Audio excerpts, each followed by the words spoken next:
បញ្ហារឿងភាសាទៀតហើយថ្ងៃនេះខ្ញុំនឹងមកបង្ហាញអ្នកនរគ្នាជាមួយនឹងការចំនួនថ្មីរបស់ Language នោះគឺ Air103 ដែលអាចបកប្រែភាសាបានរហូតដល់165ភាសាបានយ៉ាងងាយស្រួលអ្នកនរគ្នាហើយសម្រាប់ចំណុចទី4គឺពិសេសជាងគេនៅក្នុងការនឹងតែម្ដងអ្នកនរគ្នាដែលមានឈ្មោះថា Audio and Video Translation ដោយក្នុងកម្មវិធីនេះយើងអាចប្រើសម្រាប់ call video និង voice call ទៅកាន់ដៃគូរបស់អ្នកនរគ្នាម្ខាងទៀតបានពីចម្ងាយតែម្ដងហើយនឹងអាចកំណត់ភាសាបានថែមទៀតផងឲ្យតែអ្នកនរគ្នាដឹងថាដៃគូរបស់អ្នកនរគ្នាប្រើប្រាស់ភាសាមួយណាជាគោលអញ្ចឹងយើងអាចប្រើប្រាស់បានតែម្ដងយ៉ាងងាយស្រួលអ្នកនរគ្នាហើយសម្រាប់កម្មវិធីនេះយើងអាចប្រើបានជាមួយនឹង app មានដូចជា Telegram និង Messenger និង app ផ្សេងៗជាច្រើនទៀតហើយ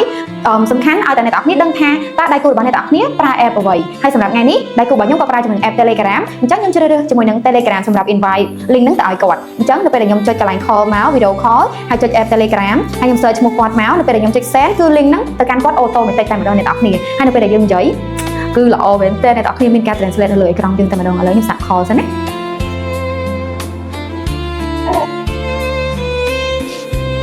សួស្តី So how is it today ឥឡូវនេះយើងចូលមកកាន់ជាមួយនឹង voice call ម្ដងកន្លែង voice call នេះយើងចុច invite friend ដូចជាមួយនឹង video call ដែរយើងចូលទៅក្នុង app Telegram មកហើយចុចឈ្មោះគាត់ហើយ send link ហ្នឹងទៅកាន់គាត់ដើម្បីឲ្យគាត់ចុចទទួលហើយនឹងយើងអាចឆ្លងឆ្លើយគ្នាបានតាម voice call ហ្នឹងឯង Hello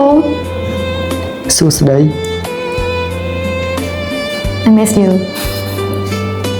ខ្ញុំនឹកអ្នកដូចគ្នា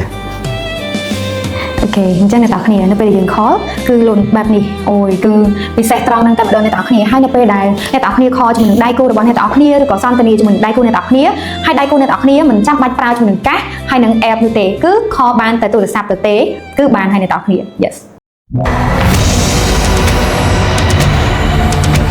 Lin Yes Cambodia